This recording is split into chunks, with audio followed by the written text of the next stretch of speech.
దేవా క్షమించయ్యా అంటే క్షమిస్తాడా అన్నా అని అంటే మరి అదే అన్నాడు. కనుక క్షమాపణ గురించిన అవగాహన ఏ మతంలో కూడా సరి అయిన అవగాహన లేదు. పాప క్షమాపణ గురించిన అవగాహన లేదు. ఇంకా కొంతమంది అంటారు చేయకుండా ఉండయా అంటారు. మరి నువ్వు చేయకుండా ఉంటున్నావా? ఉండలేములే కానీ చేయకుండా ఉండాలి. మరి ఇంకా కొంతమంది అంటారు నువ్వు చేసిన దానికి యువతల పుణ్యం చేసుకో, ఇంత పుణ్యం చేసుకుంటే చేసిన పాపం పోద్ది అంటారు. పుణ్యం చేస్తే పాపం పోద్దా? ఎవరినన్నా మర్డర్ చేసి అన్నదానం పెడితే, ఎవరినన్నా మర్డర్ చేసి అన్నదానం చేస్తే పోద్దా? పోదు. ఇక ఏం తెలక కొంతమంది అంటారు వచ్చే జన్మలో పోతులే. వచ్చే జన్మ నువ్వు చూసావా? వాడు ఒక్క జన్మ అండో 7 కోట్ల జన్మలు అంట. వీళ్ళు లెక్క పెట్టాడు 7 కోట్ల జన్మలు ఎత్తాలంట. ఓరు నాయను, దానికంటే ఎంత భయంకరం అది. చాలా కష్టం పాపం పోగొట్టుకోవాలంటే. నదుల్లో మునుగు అంటున్నారు. మన ఇండియా నదిలో మునిగితే ATS ఇంజెక్షన్ వేయించుకోవాలా? అర్థమైందా? ఎందుకంటే అంత మురికిగా ఉంటాయి అవి. ఆ మురికంతా మనకు అంటుకుంటుంది.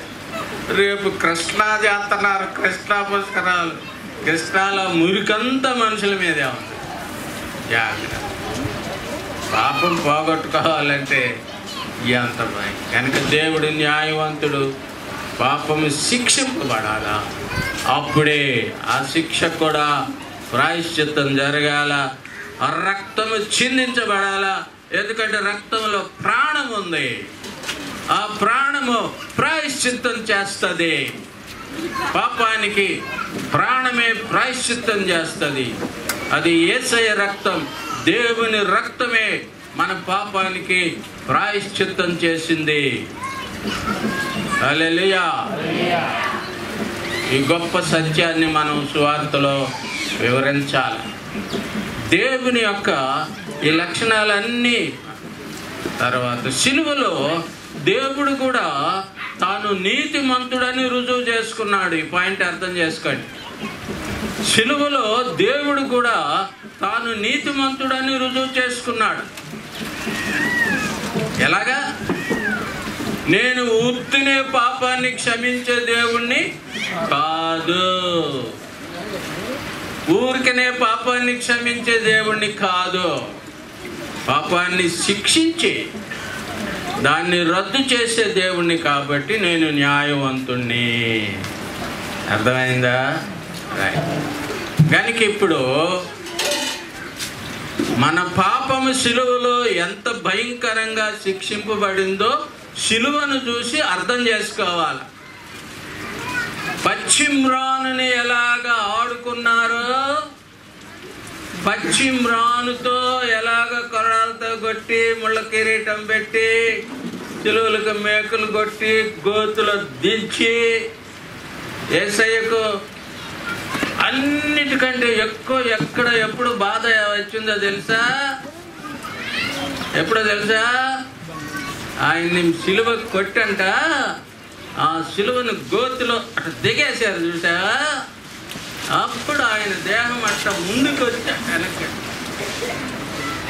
అప్పుడు ఆ నరాలన్నీ కూడా స్థానం తప్పి, ఎముకలన్నీ స్థానం తప్పి.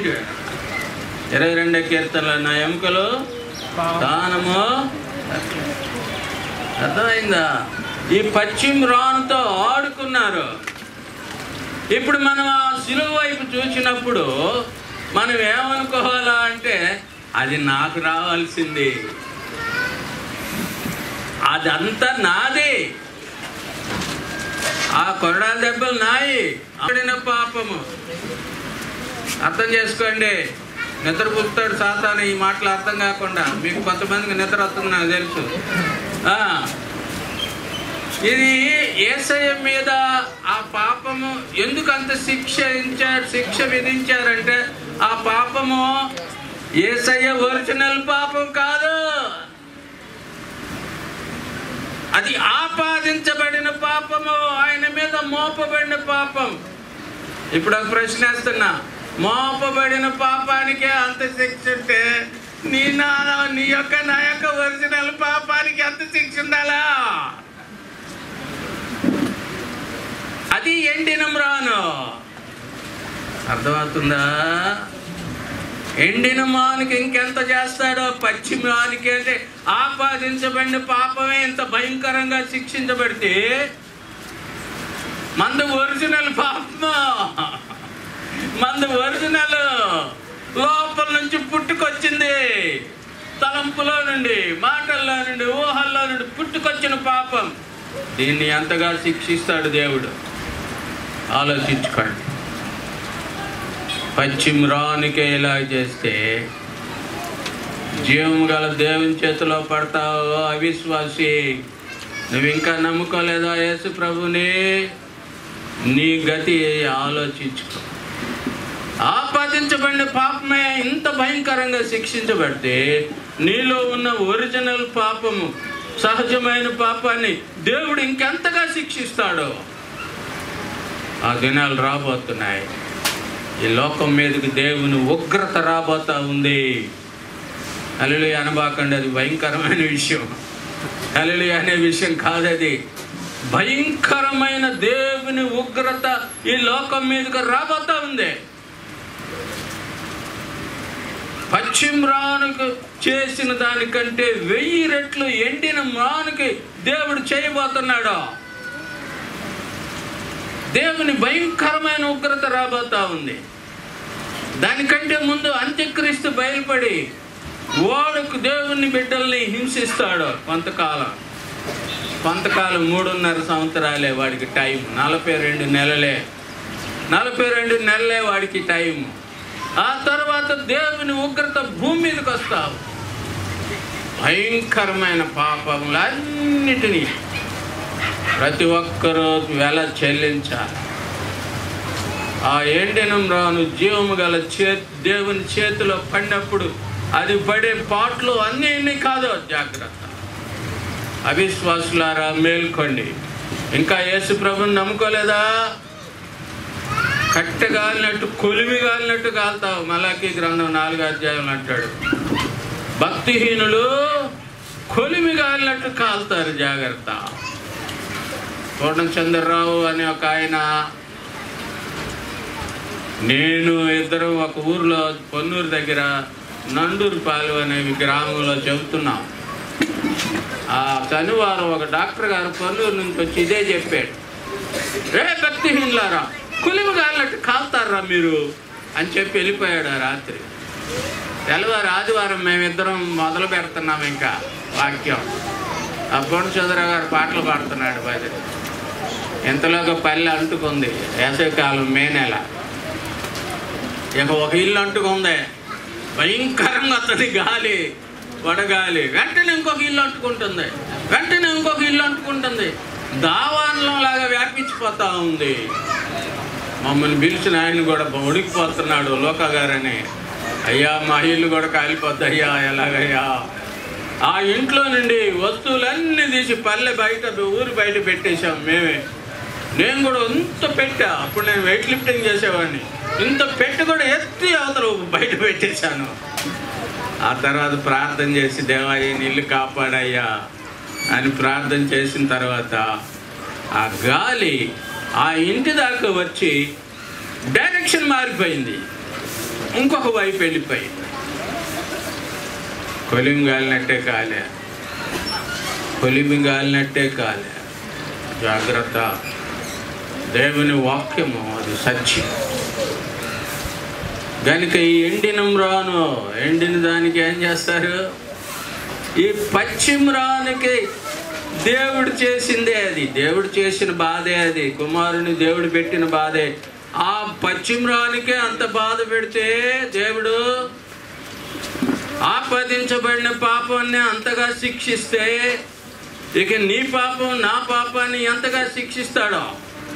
అవిశ్వాసులారా మేల్కోండి, భయంకరమైన తీర్పు రాబోతా ఉంది. భయంకరమైన దేవుని ఉగ్రత భూమి మీదకి రాబోతా ఉంది. ఇంకా ఎవరైనా యేసుక్రీస్తు ప్రభునందు విశ్వాసం ఉంచకపోతే, ఈ మీటింగ్లో ఇక్కడ కూర్చున్న వాళ్ళలో ఎవరైనా సరే ఇంకా ప్రభుని నమ్ముకోకపోతే జాగ్రత్త, మేలుకో. ఎండిన మ్రానువు నువ్వు, నీలో జీవం లేదు, దేవుని వాక్యం నీలో లేదు. దేవుని జీవం కలిగిన వాడు అయితే నీవు రక్షింపబడతావు. యేసయ్యే జీవం, నేనే మార్గము, సత్యము, జీవం, పునరుద్ధానము, జీవము నేనే. దేవుడి రెండు మన ఎదుట ఉంచుతున్నాడు. నేడు మరణమును జీవమును నేను నీ ఎదుట ఉంచి భూమి ఆకాశములను సాక్షులుగా పిలుస్తున్నాను. కోరుకో, ఏం కోరుకుంటావా? మరణం కోరుకుంటావా? జీవం కోరుకుంటావా? ఏం కోరుకోవాలా? జీవం కోరుకో. లేకపోతే కట్టె గాలినట్టు కాలుతావు, కొలిమి గాలినట్టు కాలుతావు. జాగ్రత్త. కనుక ఈ వచనము ఎంత భయంకరమైన వచనమో జాగ్రత్త. యేసయ్య నోటి నుండి వచ్చిన వారు పశ్చిమరానికే ఇలాగే చేస్తే ఎండిన దానికి ఏం చేస్తారు?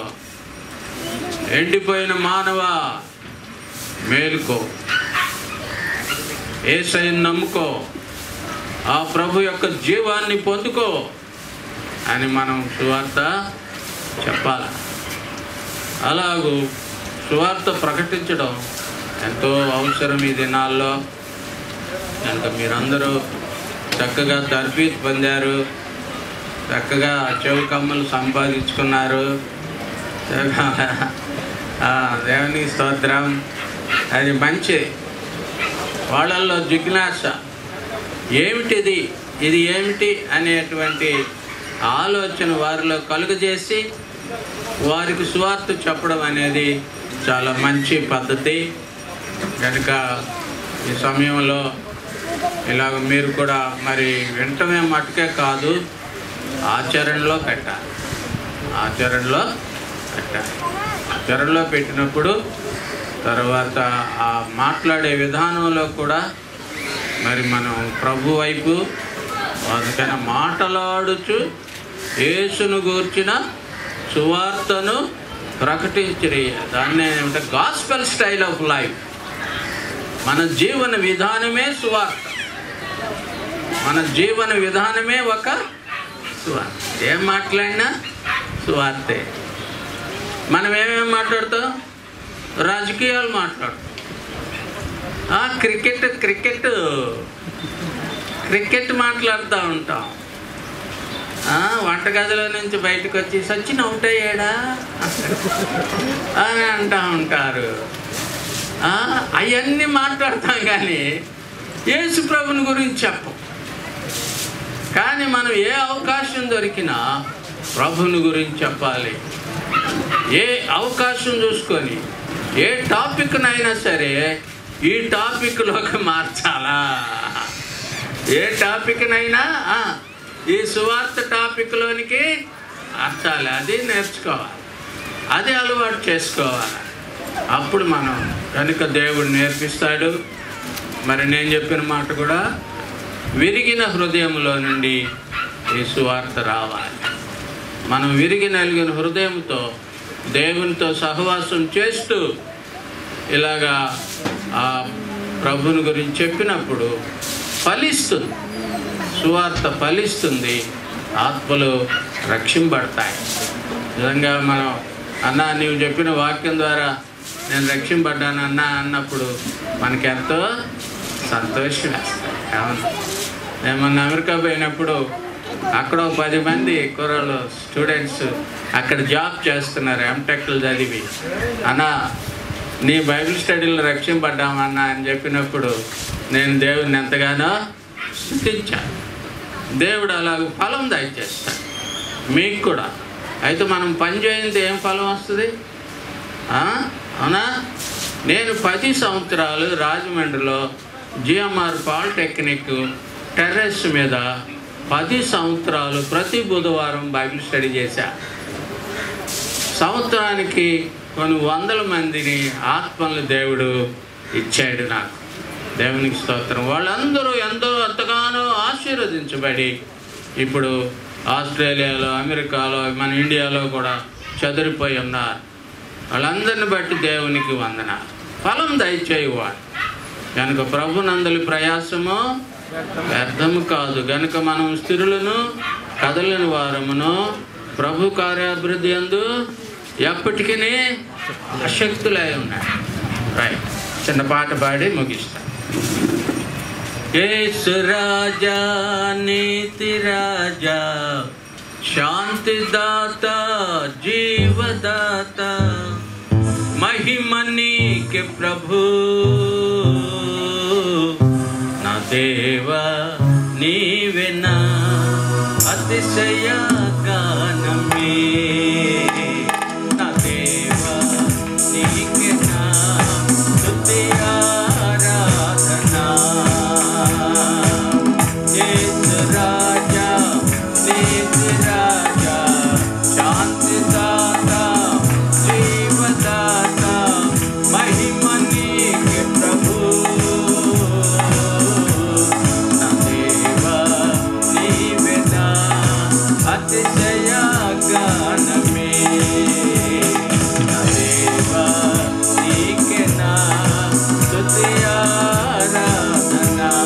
నిరక్తం నినామం, నిరక్తం నినామం, నా పాపం తొడిచెనుగా. నీ వాక్యం, నీ ఆత్మ, నీ వాక్యం, నీ ఆత్మ, నా దోషం కడిగగా. నిరక్తం నినామం, నిరక్తం నినామం, నా పాపం తొడిచెనుగా. నీ వాక్యం, నీ ఆత్మ, నీ వాక్యం, నీ ఆత్మ, నా దోషం కడిగగా. యేసు రాజా, నీతి రాజా, శాంతిదాత, జీవదాత, మహిమ నీకే ప్రభు, నా దేవా నీవే నా అతిశయ గానమే.